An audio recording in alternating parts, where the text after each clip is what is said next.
And we thank you for guiding him and bringing him back to you. And we ask that prayerfully, that as he has prayerfully considered your word, that our ears would be open to hear what you have to say. In Jesus' name. Amen. Thank you very much. Always a pleasure to be here and come and share with the family of Bethel. And so I was excited. It's been at least a couple of weeks now. I think Andy contacted me and said, "You know what? It is the time.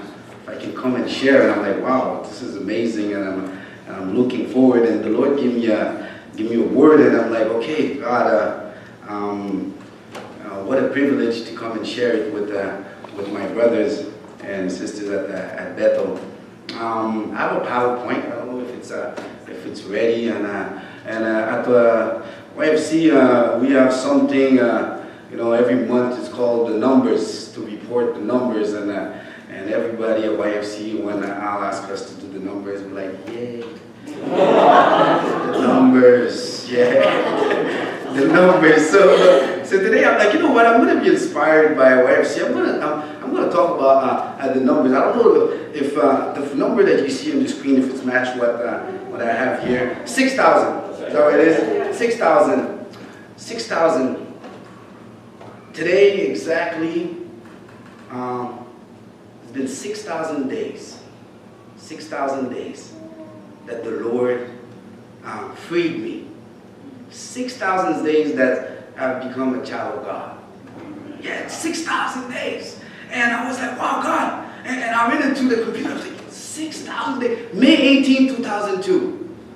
And I don't know if you remember your day, but I remember that day as if it was yesterday. 6,000 days. May 18, 2002. And my prison cell. The Lord looked down on me and he says, "You know what? Asmick, you are my precious little one." And he accepted me and his family. And the Bible says in John chapter 1, verse 12, it says, "You know what?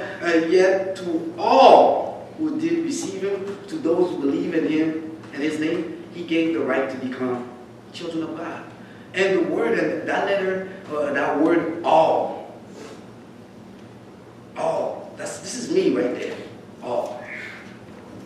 And I remember, and I want to realize that day, May 18, 2002, when the Lord put his stamp on me and says, "You know what? This one too is one of mine." What I realized is that not only that I became a child of God, and I don't know if you understand those who have children, what does that mean? That means responsibility. Isaiah 46 says, "Listen to me, O descendant of Jacob, all the remnant of the people of Israel, for whom I have upheld since your birth, and have carried since you were born, even to your old age and gray hairs. I am he. I am he who will sustain you. I have made you, and I will carry you. I will sustain you, and I will rescue you." In other words, God said, "You know what? Asmick, you may be my son, but I'm responsible of you. You are under my responsibility." And the word here says, you know what?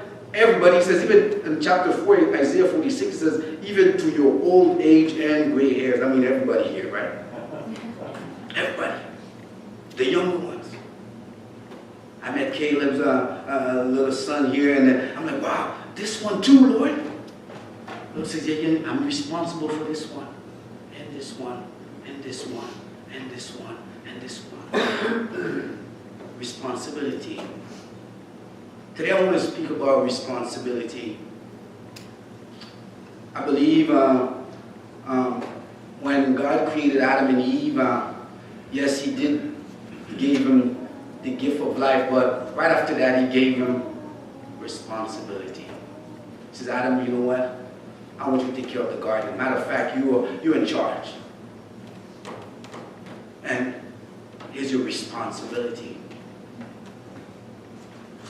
And this morning, I would like to celebrate this responsibility that the Lord gave us together. My next number 11. 11.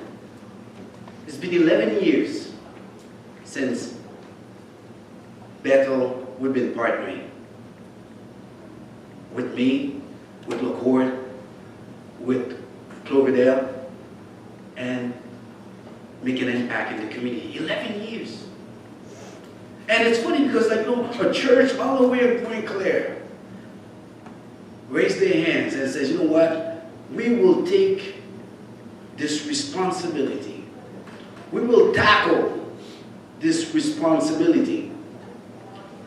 We probably never met, some of you maybe never met none of these kids, but there is a crisis, and it's our responsibility. There is an earthquake in Haiti. We will take this responsibility. There's children that are hungry. We will take this responsibility. 11 years. 11 years. We're living in an era where nobody really wants to take responsibility. It's not our fault. We have nothing to do with it. People ask me, how many kids you have under your responsibility? And I'm like, man, I can't even tell you. And it's not a burden. It's just a responsibility. Responsibility. 11 years, and I will take the time so that Bethel understand that these past 11 years, it's not just a piece of paper that you put numbers in and then you sign. It's not just dollar sign. It's impacting lives. Responsibility. And my next number, 43. 43. 43 is the age that, or the years that God had blessed me with. 43 years old. 43 years old. And for me, I want to celebrate that. I want to share that with you because, as you know, 20 years ago, there's no way I would be sitting here and telling you that God would bless me with 43 years. 43 years. And I am here because the church was praying for me. I remember this lady, she never met me. She saw me on the news. She saw me on the news, and she didn't even know my name. And she said, and she started praying right there in the living room for this guy and TV, wanted by the police. She started praying for him. Never met me. Just a couple of years ago, I met her. Because somebody told me, remember, Mommy, that guy that you saw on the news? Well, this is him. 43. And the next number I want to share with you, 50. Basically, all the numbers that I just shared are accurate. This one I'm not sure. 50 is the number of children that we have at LaCourt. I say I'm not sure because we have way more than 50. 50 kids. I have Kevin definitely is not in the number, but Kevin, I think I shared with you, Kevin is this little boy. You know, he was 2 years old in Congo. They find Kevin laying beside his mom. His mom was dead, raped and killed. And they found Kevin lying beside his mom. He was 2 years old. And I don't know how long the body was there, but Kevin, they just found him there. And somebody picked up Kevin, they brought him to his aunt, and then Kevin ended up coming in Canada and living in Cloverdale. And Kevin been coming to LaCourt. And if you met Kevin, and some of you met Kevin, Kevin how he's angry. How he's angry, and yes, he do struggle with, with frustration, and sometimes, he's fighting, and, and then Kevin, people ask me, how long you been working at LaCourte? I say, you know what, I've been working at LaCourte, but every year I'm a rookie. For 11 years, but every year I'm a rookie because I learn, and actually those kids, they are my teacher. Because I'm learning from them, and they are a puzzle for me, and LaCourte is like a, Ontario slogan, yours to discover. Yeah, the description, like, you really need to show up. Just show up. If you want to know why it is, just show up. Because there's no word. And Kevin, every year, I'm trying to figure him out in the past, I would say 6, 7 years, and this year, Kevin is struggling with his behavior, and I have this thing that I learned a couple of years ago. Readers are leaders. You remember that? Readers are leaders, and leaders are readers. So I have a deal with Kevin. I said, Kevin, you know what? I want you to read, because we start this program at LaCourte, the literacy program, and we want to encourage kids to read, and they get to win points. But Kevin is smart, and Kevin, Mr. Asmick, I don't want no points. I said, Kevin, I want to do a deal with you. Every book you're going to read, I'm going to give you $3. $3. And his eyes went like, because I want to encourage him. I'm like, man, I need to find ways. So I said, Kevin, every book you're going to read, and he's in grade 6, so, it's like, that's a very pretty serious, good book. I said, Kevin, I'm going to give you $3 every book you read. So I think, Kevin, 2 weeks ago, on Wednesday, he came, and then, Mr. Asmick, you have a book for me? I said, yes, I have a book for you. I gave him the book, and I said, if you read it, I will give you $3. But Kevin, I just don't want you to just cheat, right? You're going to read it, and then, matter of fact, we have also a little paper that, he needs to kind of, tell us who was the character of the book, and then, because, you can't cheat, Kevin, right? You're not going to do like I used to do, read the first page and the last page, and you come back and tell me, okay, here was the story. No. And then Kevin said, okay, Mr. Asmick, I'm going to come and stuff like that. So 2 days later, on Friday, Mr. Kevin showed up. He said, Mr. Asmick, I haven't finished the book, but I need an advance.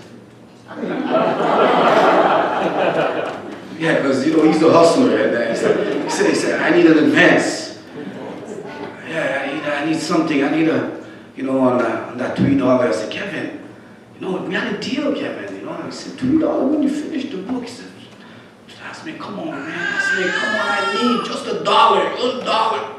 And I will finish the book. I'm almost finished, and he came, and I said, okay, Kevin, I'm really finished. I'm 3/4 of the movie.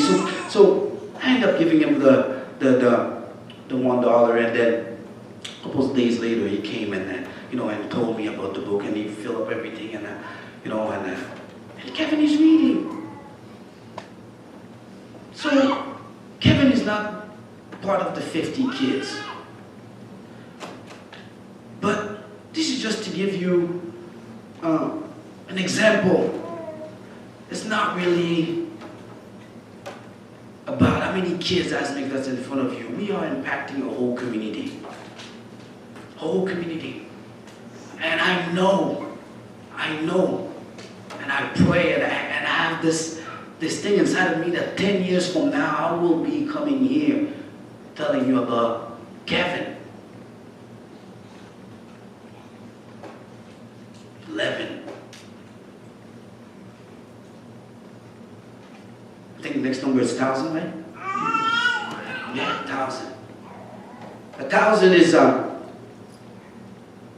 it's how many meals we serve a month at the court. And if you do the math, we operate around 9 months. So that's around 9,000 meals. That's keeping up to Jesus, right? The 4,000 and the 5,000. 1,000 meals. Well, those meals are very important. But what's more important is not just the meal, because LaCourte is not just serving breakfast, serving lunch. It's the relationship. It's those relationships. It's those hugs. There's a study that says, a child needs 7 touches a day. A high five, a little brush up, a little hug. 7 touches a day. And most of these kids, and even me growing up, man, we got those 7 touches. 7 touches. And there was plenty more to come. But those kids, it's more than just a meal. Responsibility. And James, I think the next number is 1. James chapter 4, verse 12, I think. James said, you know, Jesus, he's the one. There is only one lawgiver and judge, the one who is able to save and destroy. Only one. At the end of the day, what we tell at LaCour to these kids, we are able to feed them. I'm able to play hockey with them. I'm able to help them solve math problems. But the purpose of all this is to bring them to the one. The only one. The only one. And that's our responsibility. The church. Our responsibility. And to close up, 50 years ago, at 1968 Mexico Olympic, you probably remember this famous picture. John Carlos and Tommy Smith decided to make a statement in the 1968 Mexico Olympic. In the era, there was a lot of injustice and racism and discrimination, and they decided that they were going to make take a stand in front of all the world. They're going to make a statement. But Tommy Smith and Carlos on that day, they forgot their glove. They only had one pair of gloves, and the plan was that, okay, you know what, we all gonna wear a glove, and then we're gonna raise our right fist and as a statement, and the problem is that one of them forgot their glove. And this is where this third person in the picture came up. Everybody knows John Carlos and Tommy Smith, but people seem to forget about the invisible hero and this picture, Mr. Peter Norman. Peter Norman finished second, and Carlos and Tommy approached Peter and said, Peter, this is what we're going to do.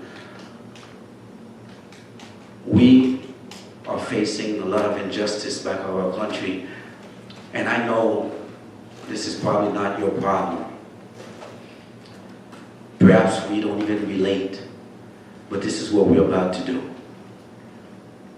After discussing with Carlos and Peter, and with Tommy, Peter said, you know, I'm a Christian, and I want to stand with you guys. And though they forgot their gloves and they didn't know what to do, Peter Norman said, you know what, guys, why don't you just, even though you have only one pair of gloves, why don't you just share? So that's exactly what Carlos and Tommy did. And you're going to see in the picture, they have a right glove and then a left one. He says, listen, guys. So actually, it was Peter Norman's idea to get this thing through, even though they forgot a pair of gloves. And on that day,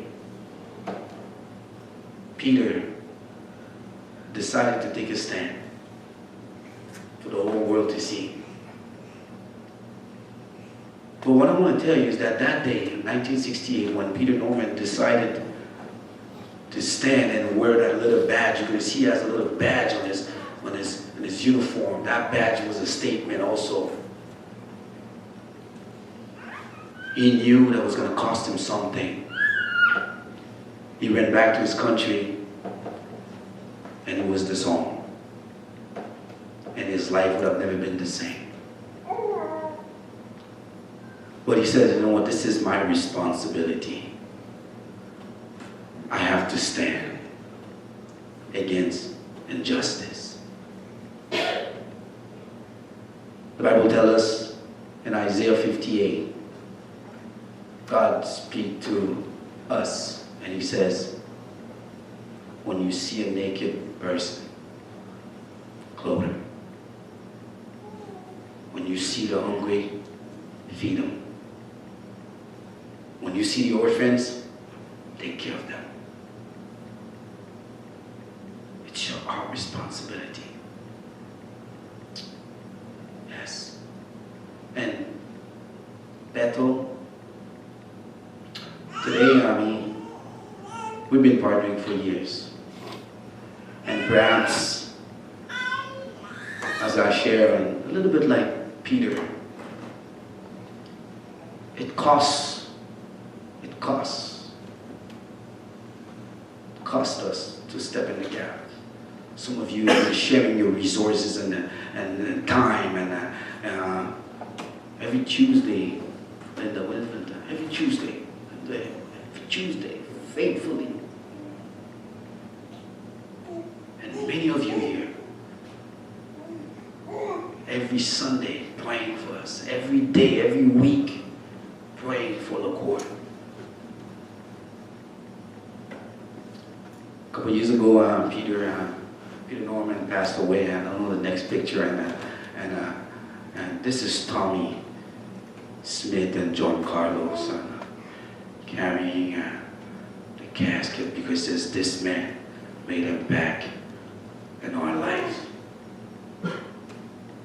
Some of you will never meet the kids that you are impacting.